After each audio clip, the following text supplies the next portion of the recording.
Tito capítulo 3, versículos 1 al 2. Tito capítulo 3, versículos 1 al 2. Hay muchas caras que veo esta mañana y le doy la bienvenida nuevamente, que Dios les bendiga. Muchas caras nuevas, o nuevas que no había visto hace tiempo. Dios les bendiga.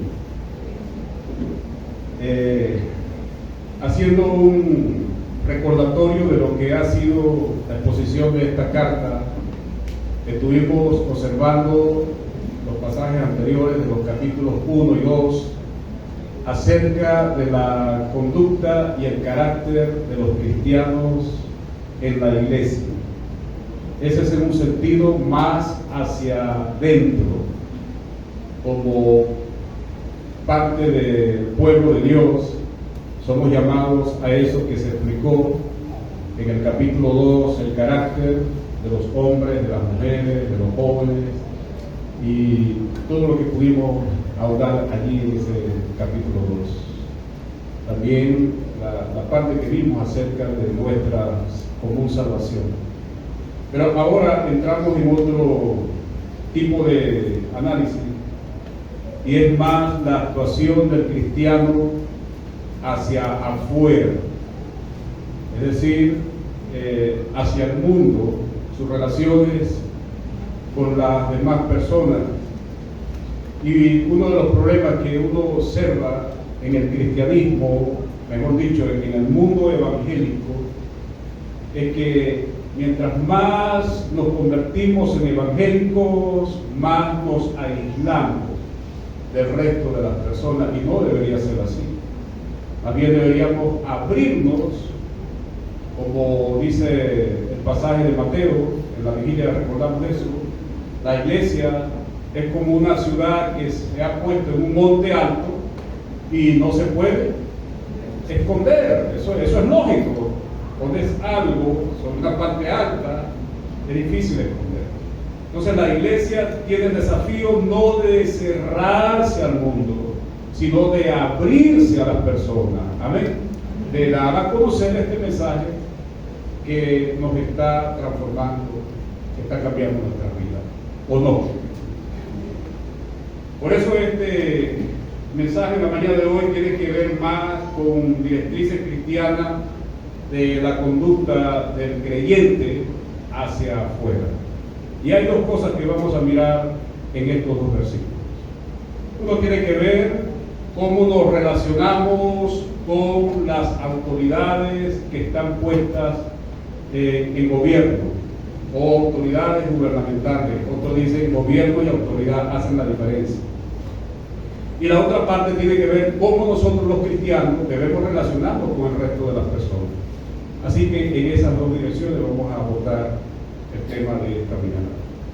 Y leemos los dos versículos del capítulo 3 de Tito. Dice así: recuérdales que se sujeten a los gobernantes y autoridades, que obedezcan y que estén dispuestos a toda buena obra. Versículo 2: que a nadie difamen, que no sean pendencieros, sino amables, mostrándote tú con mansedumbre para con todos los hombres. Eso es lo que sigue. Primera parte: la sujeción del cristiano a los gobiernos y autoridades. ¿De qué estamos hablando aquí? Hay dos esferas que describe la Biblia aquí. Habla de gobierno, creo que es un nivel más alto de autoridad, pero también menciona la parte autoridad, como queriendo decir que hay autoridades que están puestas a nivel local, a nivel regional, como un nivel más bajo de autoridad, pero al fin y al cabo es autoridad.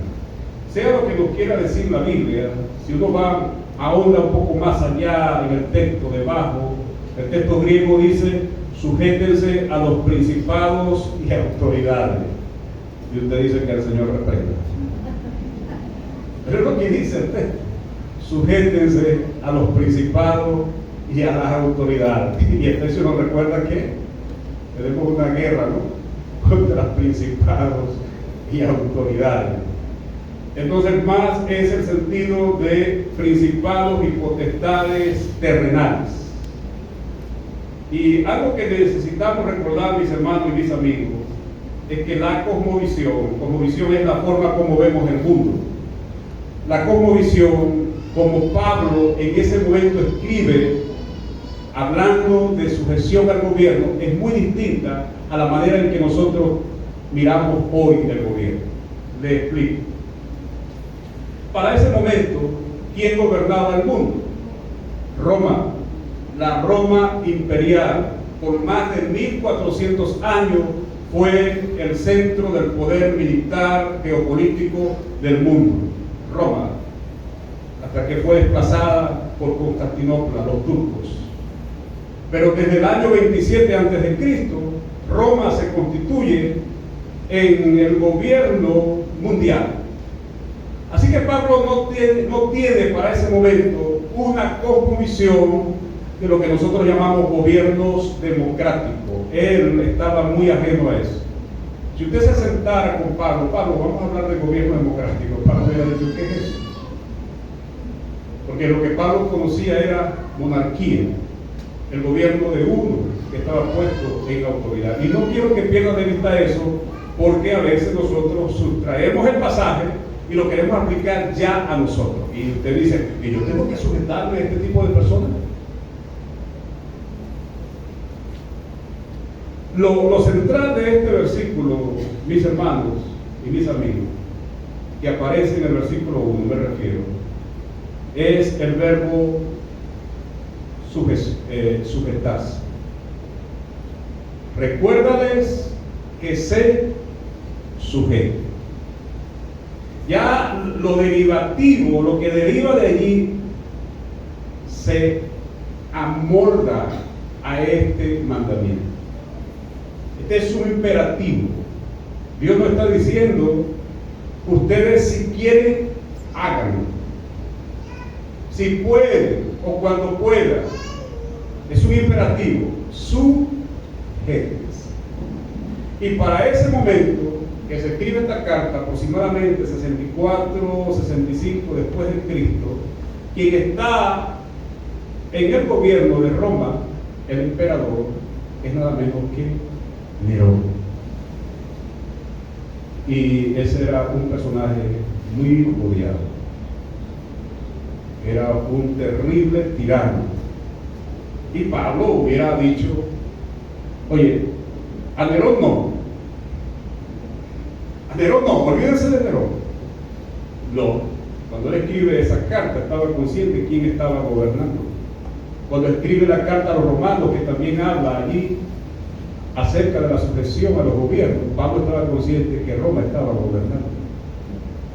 No estamos hablando si los gobiernos son buenos o son malos. Ahorita vamos a ver más adelante algo que les voy a explicar que les va a ayudar cuándo debo o cuándo no debo sujetar a un gobierno. No estamos hablando si los gobiernos son buenos o son malos. La orden es sujétense. Ahora, algo que nos puede ayudar sobre la cosmovisión de Pablo, bueno, ya dije, ¿verdad? Es una cosmovisión de una monarquía, uno que gobierna. ¿Cuál es la cosmovisión de la Biblia acerca del gobierno? Tiene dos cosmovisiones.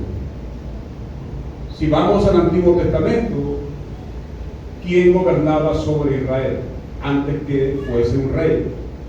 Dios. De manera que para el cristiano, en primer lugar, fundamental, sobre toda esfera de autoridad, nosotros estamos sujetos a un gobierno teocrático, el gobierno de Dios. ¿Cuánto dicen amén? Amén. Es decir, a partir de allí emana todas las líneas de sujeción a alguna autoridad terrenal. ¿Y por qué lo digo? Porque si vas a Romanos capítulo 13, te vas a dar cuenta de dos cosas. Vamos a mirar un momento ese pasaje. Romanos capítulo 13. sométanse o sométase toda persona a las autoridades superiores. Pablo hablando a los romanos que sabían bien sobre el gobierno, a los ciudadanos cristianos romanos que sabían bien quién estaba gobernando en ese momento. Y Pablo le dice: sométase toda persona a las autoridades superiores, y da dos razones fundamentales por las cuales debemos hacerlo. Porque no hay autoridad sino de parte de Dios. El otro argumento: porque las que han sido puestas han sido establecidas por Dios. Por un lado nos dice, esto es así porque todo gobierno terrenal es o viene de parte de Dios, y si hay alguno establecido es porque Dios ha querido que sea así. Entonces, esas dos líneas de sujeción de gobierno te llevan ¿a dónde? Aquí, a una línea mayor, que es el gobierno de Dios sobre todo gobierno. Por eso Cristo es el Rey de Reyes y Señor de señores, porque toda autoridad está en línea de sujeción al Rey de Reyes. Yo no sé, y voy a abrir un paréntesis, yo no estoy aquí juzgando si usted tiene alguna parcialidad política o de su gusto. Ese no es mi caso. Estoy solamente mostrando lo que la Biblia nos dice que debemos hacer. Amén. ¿Alguna vez usted ha querido sujetarse a algo que no le agrada, pero que sabe que debe hacerlo? Muchas veces. Mi esposa algunas veces me dice: tú tienes que hacer esto, esto y esto y esto. Y yo me tengo que quedar callado, porque ella tiene la razón. Debo hacerlo, no me agrada, pero debo hacerlo. ¿Quién más lo va a hacer? Piense usted un momento. Tú eres el administrador de tu casa y algo está sucediendo. ¿A quién vas a buscar? A menos que usted no sepa hacer algo, ¿no? Pero te toca hacerlo a ti, mi hermano. Te toca hacerlo a ti. Así estés cansado, así estés agotado, así tengas tus derechos legítimos, te toca hacerlo a ti, aunque no te agrade. De manera que aquí no se trata del agrado de nosotros a la sujeción determinada de un gobierno porque es de mi agrado. No se trata de eso. Se trata del agrado a la sujeción de Dios. Nosotros decimos a nuestros hijos: ustedes tienen que sujetarse por esto, por esto, por esto y por esto. ¿Por qué ellos deben sujetarse? Porque nosotros, que somos sus padres, que estamos en línea de autoridad superior a ellos, le estamos diciendo algo. ¿Y qué deben hacer ellos? Hacerlo. Porque nosotros tenemos una línea de autoridad que viene ¿de dónde? De Dios. No solo es una línea de autoridad, sino es una línea de derecho, porque tengo que poner las cosas en orden. Si un padre descuida eso, está perdiendo de vista su línea de autoridad que Dios le ha otorgado. Está dejando a un lado sus responsabilidades que Dios le ha señalado. Te toca a ti, mi hermano, te toca a ti. Y en tal caso sería a una hermana que es la que está administrando un lugar. Volvamos otra vez al pasaje de ti. Recuerda que se sujete a los gobernantes y autoridades. Entonces ahora nosotros que tenemos una cosmovisión más extensa, ¿no? Estamos hablando de democracia, del gobierno, ¿verdad?, del pueblo. Estamos hablando de monarquía, ya sabemos, de un rey, como el caso de Dios. Estamos hablando incluso extremos de dictadura, de algo que se sale fuera de control, y aún así Dios gobierna. Y estamos hablando de teocracia, y llegamos a la conclusión: no importa que sea democracia, no importa que sea monarquía, no importa que sea autoritarismo, no importa que sea dictadura, todas las líneas convergen hacia arriba en dirección a una autoridad mayor que llamamos teocracia. Dios gobierna sobre la tierra. Amén. Y esa es la razón por la cual nos sujetamos. Hay algunos supuestos cristianos, me refiero a fundamento, no diría fundamento, sino a postulados, sería la palabra, postulados cristianos, que a veces se toman en el ambiente. Y algunos toman esta posición: si tuviéramos un gobernante cristiano, las cosas serían distintas. Si tuviéramos un alcalde, si tuviéramos a un líder cristiano que nos gobernara, todo sería maravilloso. ¿Sí? Le doy un ejemplo. En Centroamérica hubo presidentes que fueron cristianos y fueron los gobiernos más corruptos que han existido. También ha habido o han existido gobernantes impíos y han aplicado justicia. O sea, hay para escoger en esta gama de cosas. Por eso cuando se dice, no, si tuviéramos un gobernante cristiano, las cosas cambiarían, es porque muchos tienen una visión terrenal del reino de Dios. Como queriendo decir, si este gobernante fuese cristiano, el reino de Dios se expresaría con gran poder. No, hermano, tengan cuidado con eso. Esa visión del reino que en la teología algunos están usando para vender un mensaje de la visión del reino es muy delicada. ¿Sabe por qué? Porque cuando el Señor fue apresado aquella noche y fue golpeado, Él le dijo a ellos y le dijo a Pilato: mi reino no es de este mundo. Si mi reino fuese de este mundo, yo pediría a mi Padre que enviara nada menos que 12 legiones de ángeles y aquí estuvieron inmediatamente. Y se ha dicho que un ángel tiene el poder de una bomba atómica. ¿Te imaginas 12 legiones de ángeles? Jesús está diciendo algo interesante, que los cristianos no debemos suponer que la visión del reino de Dios se lograría con esfuerzo humano. Que la visión del reino de Dios está mucho más allá del esfuerzo humano. Tiene que ver con el poder del Espíritu Santo que descendió en Pentecostés, el día en que ellos estaban reunidos, Hechos 2, y vino el poder, y vino el Espíritu Santo con poder a asumir la administración de la iglesia de Cristo. ¿Cuántos dicen amén? Por eso es muy delicado decir, bueno, si a nosotros un gobierno nos financia este edificio, ¿no estaría bien? Y si nos ofrecen comprar esto que nos hace falta, ¿no estaría bien que nos lo dieran? No es la visión del reino, es visión humana. Y no juzgo a los que están haciendo eso.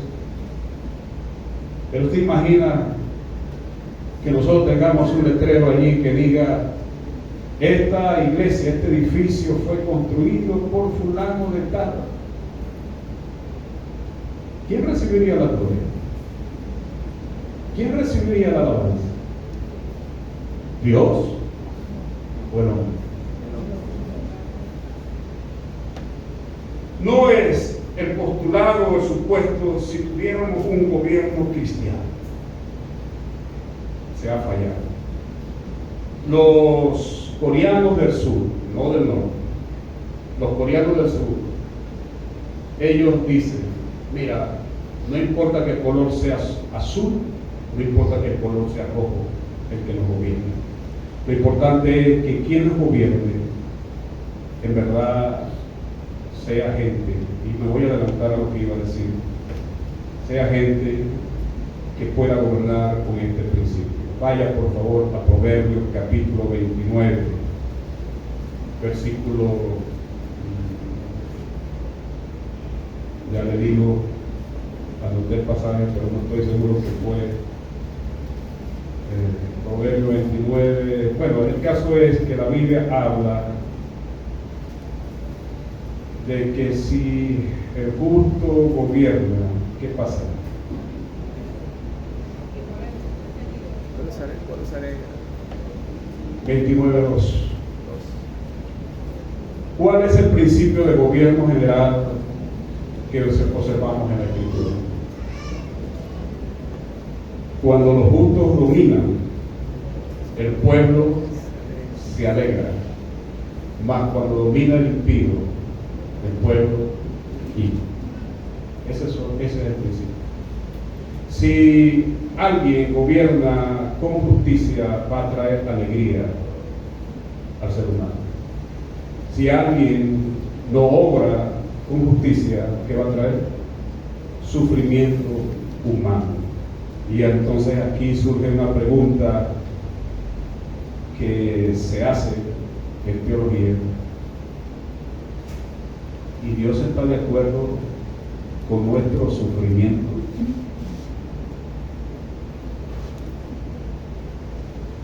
¿Dios está de acuerdo en que suframos? No se trata si Dios está de acuerdo o no está de acuerdo con el sufrimiento. Se trata de algo mucho más profundo.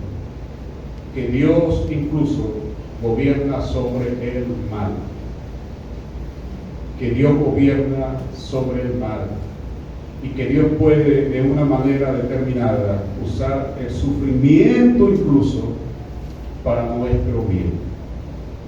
Es difícil de digerir, pero es lo que expresamos acerca de la soberanía de Dios. Porque tienes que hacerte la pregunta más grande: ¿está algún gobierno, algún líder mundial fuera de la voluntad de Dios?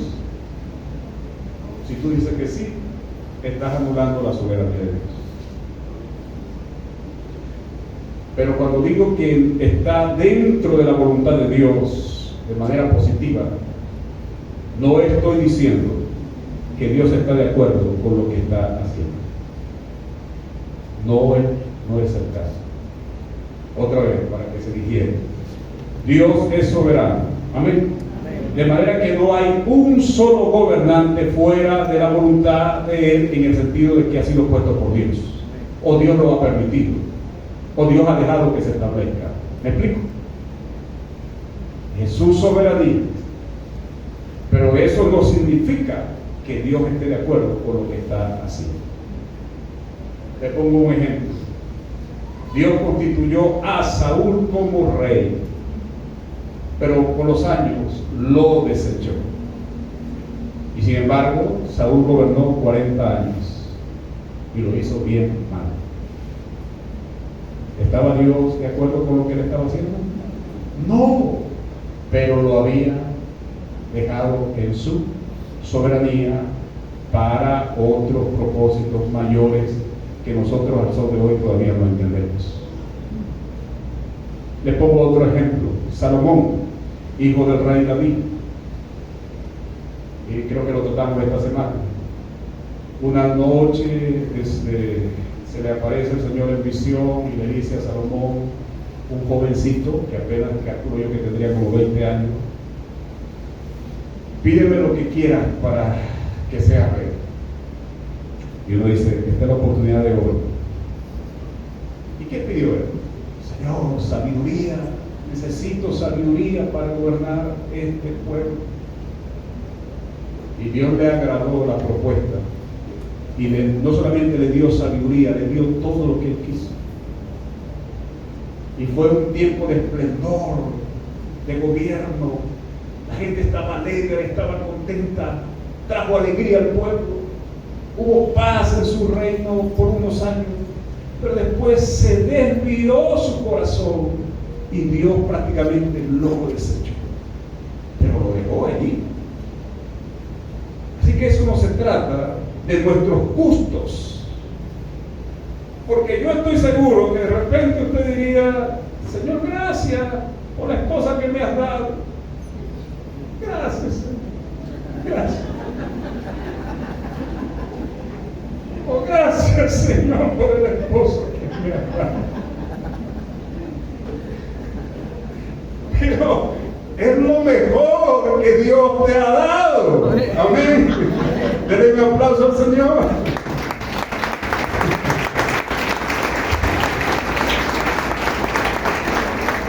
Entonces, gócese en el Señor. Gócese en el Señor. Porque se nos ordena orar por nuestros gobernantes, imagínate. Entonces tú levantas tu mano cuando estás en oración, Señor, gracias por nuestro gobernante. Pero la Biblia dice que en todo tenemos que dar gracias. Amén, mis hermanos. Amén, mis amigos. Así que, en resumen, en esta parte, no se trata de nuestros gustos, se trata de que el Señor ha dado una obra.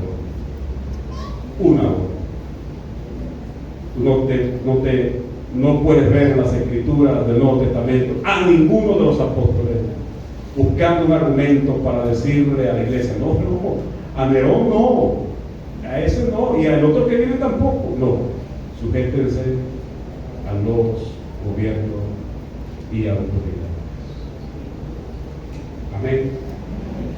Otros dicen, bueno, no, pero no necesariamente un líder al frente que gobierne, sino necesitamos cristianos que estén allí, que apoyen. Las cosas serían mejores. ¿Sí?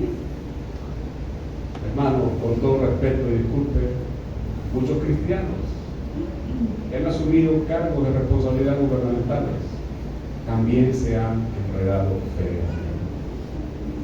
Porque la raíz de todos los males es el amor al dinero. Antes no tenía, ahora tiene, y se corrompió. Entonces dice, bueno, pero por fin entonces ¿para dónde vamos? Porque si no es un líder al frente para traer un gobierno cristiano y estemos bien y ha fallado, y ahora tampoco es algunos cristianos que estén allí apoyando, ¿qué es lo que? Bueno, déjenme decir lo siguiente. Se trata de tener una cosmovisión bíblica, y les explico. Necesitamos personas en áreas de acción, de efectividad a nivel de las esferas gubernamentales, que tengan una cosmovisión que esté fundamentada en el temor de Dios.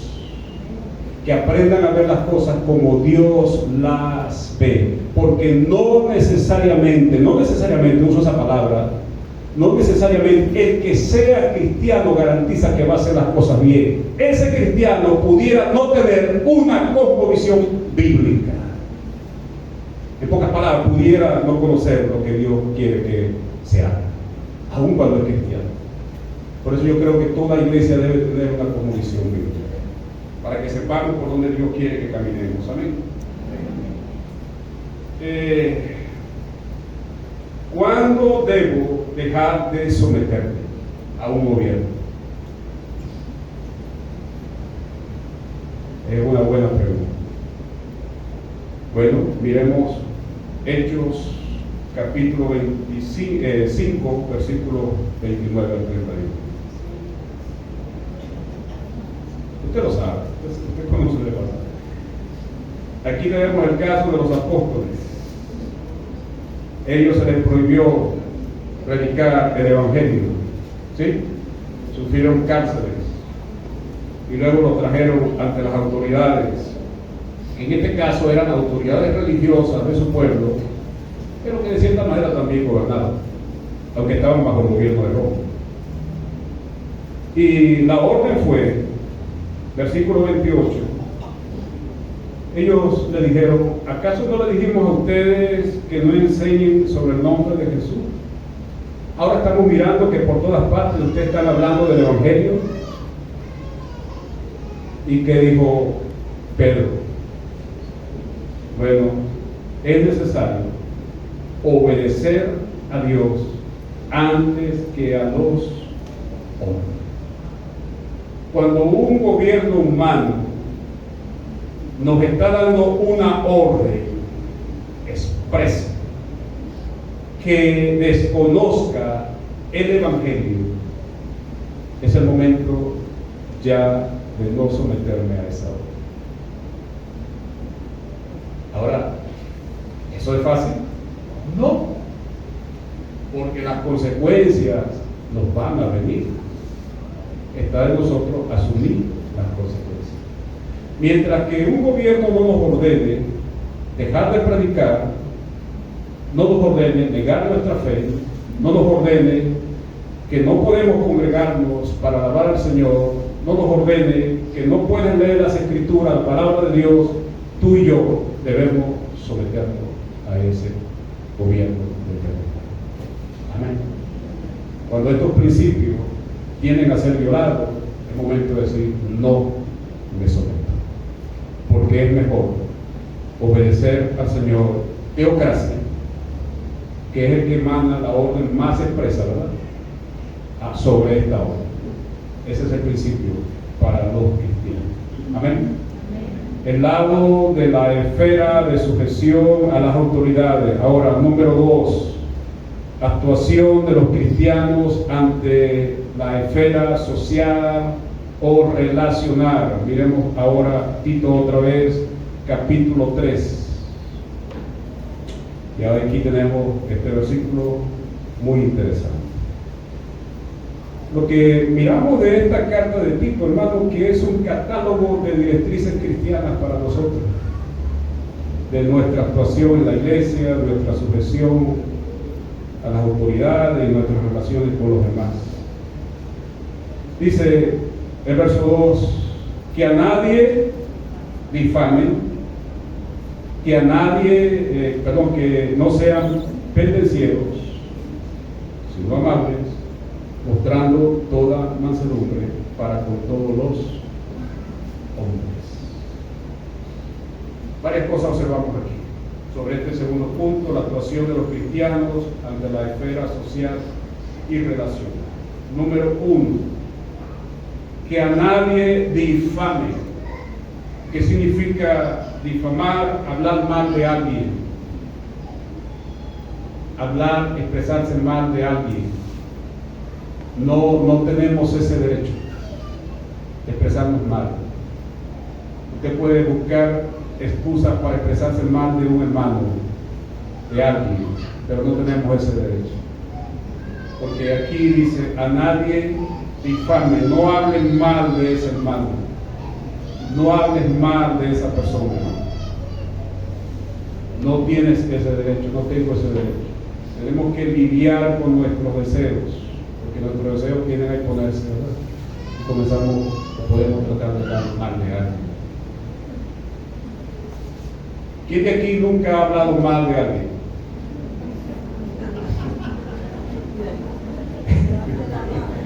Levante la mano para cortársela, dijo uno.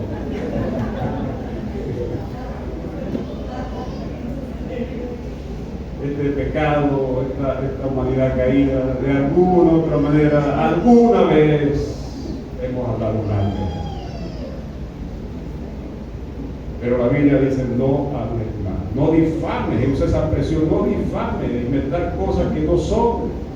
¿Tú lo viste para decir eso? ¿Verdad? Si hay una buena pregunta. No, yo no lo vi, pero me lo dijeron. Entonces, hermano, ¿por qué tú estás diciendo eso? Porque te lo dijeron. Y no sabes si la persona que lo dijo también lo inventó. Oye, usted usa esa, se me olvidó la expresión, Nazaret que sabe la expresión, esos mensajes que se envían, ¿verdad? Inmediatamente llegan al WhatsApp y entonces uno dice, wow, mira lo que está pasando, mira lo que sucedió. Ten cuidado, eso puede ser mentira, fábricas de malas noticias que son falsas. Pero somos impulsivos, entonces se lo mandamos a varias personas. ¿Tú verificaste la fuente de esa información? ¿Tú fuiste a la fuente? Si es un ente gubernamental, institucional, ¿tú fuiste a la fuente para verificar que eso es verdad? No, pero asumiste que es verdad. Y más cuando estamos predispuestos contra algo, inmediatamente, esto es lo que yo esperaba. Entonces tengamos mucho cuidado con eso, porque pudiéramos estar cayendo en esa esfera de crear confusión y no nos estamos dando cuenta. Cada vez que yo recibo ese tipo de mensajes, lo leo, lo observo, si es un video, lo vuelvo a ver y no, eso lo voy a ver. Voy a preguntar a los que saben. Muchas veces me han dicho, no, esa es una falsa información. Pero nosotros pudiéramos caer en la tentación. Se voy a mandar al grupo de la iglesia. Imagínate el grupo de la iglesia. Entonces, a nadie difamen, no hablen mal de alguien, de fondo lo que está diciendo. Número 2, que no sean pendencieros, es decir, buscadores de peleas. Hermano, si usted fue buscador de pelea cuando tenía 20 años, eso está bien. Pero si ya tiene 60 años, ¿para qué estás inventando?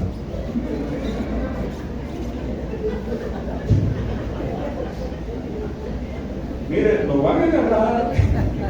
Cuídese. Cuídate, mi hermana. Ya tú no tienes la misma fuerza. Ya ese swing como mi papá, olvídalo. Mi mamá le lanzó la plancha cuando peleó y mi papá era joven y hizo uy. Como que decir, tírame la otra.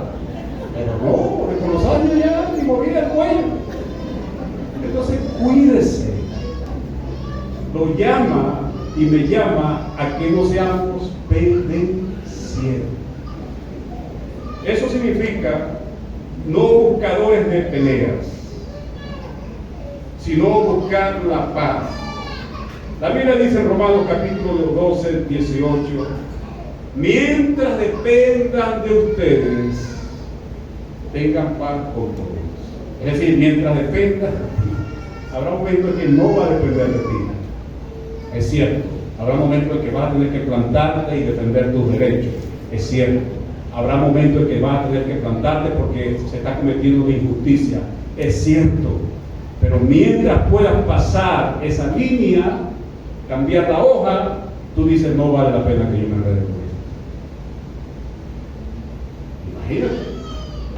Cuando yo salí con mi esposa tiene algo tremendo. Mi esposa el tiempo como que pasó por encima de ella. Entonces salía con mi esposa, mis 2 hijas habían crecido, pasó un muchacho y me dijo, adiós, suegra. Y yo dije, tuve que aceptar que estoy envejeciendo. Me voy a yo a morir por eso. ¿Me va a dar un infarto? No, hermano. Hay cosas que hay que dejarlas pasar. Amén, hermano. Amén. Procurar la paz. Y esto voy otra vez. Tú, hablo a los hombres, a los que son esposos, a los que son esposas, a ustedes que están en grado de autoridad en sus hogares también. Que eres grado de autoridad en tu hogar y allí también te tomas en cuenta quizás los vecinos. Hermano, tienes 2 opciones. O te conviertes en un pacificador o te conviertes en el explosivo. ¿Qué vas a hacer? El explosivo siempre trae muchas consecuencias. El pacificador trae la paz. Y en el Sermón del Monte se dice, bienaventurados los pacificadores. No dice bienaventurados los explosivos, sino los pacificadores. Es decir, seremos bendecidos cada vez que esté de nuestra parte poner un granito de arena para edificar, para construir la paz de nuestro hogar, la paz con otros. No todas las veces va a funcionar que la gente querrá la paz con nosotros, pero la Biblia dice, mientras dependa de ustedes, busquen la paz. Amén. Busquen la paz. Tráguese un poquito de agua y déjelo ahí. Salga y respire, cuente hasta 10. Mire al cielo y déle la gloria a Dios.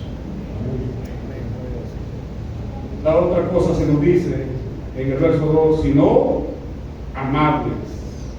Hermano, la amabilidad no tiene que ver con una risita para arriba y para abajo.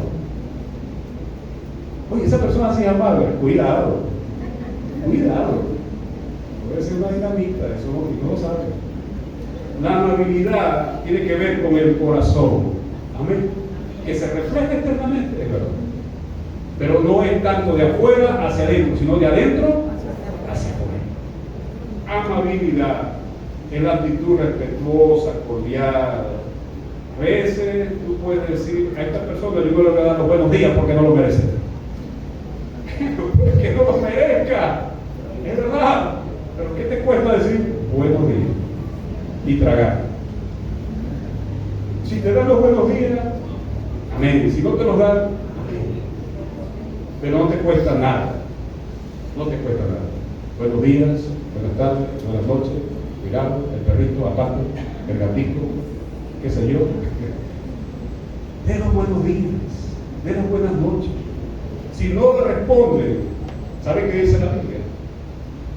Que esa persona está acumulando juicio sobre su cabeza.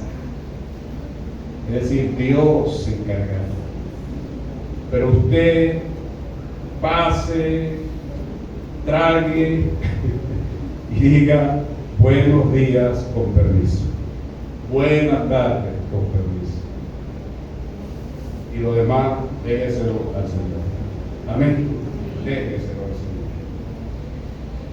Y lo otro es al final del verso 2, mostrando toda mansedumbre para con todos los hombres, es decir, humildad.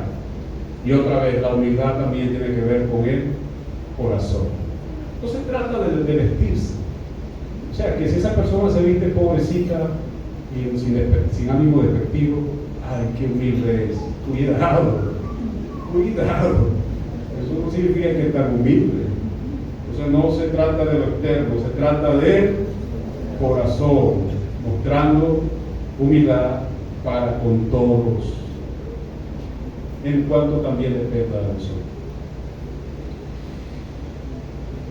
Aplicación. Mirando esto que aparece en el verso 2 y también en el verso 1, ¿cuál es tu actuación en este tipo de esfera? ¿Cómo estás actuando? En la esfera social, relacional, pública. ¿Estos parámetros cristianos se están reflejando en nuestras vidas en este momento? ¿Los estamos llevando a la práctica? ¿Y cuándo fue la última vez que nos salimos de esos parámetros? Levanten la mano que se salió esta semana de esos parámetros.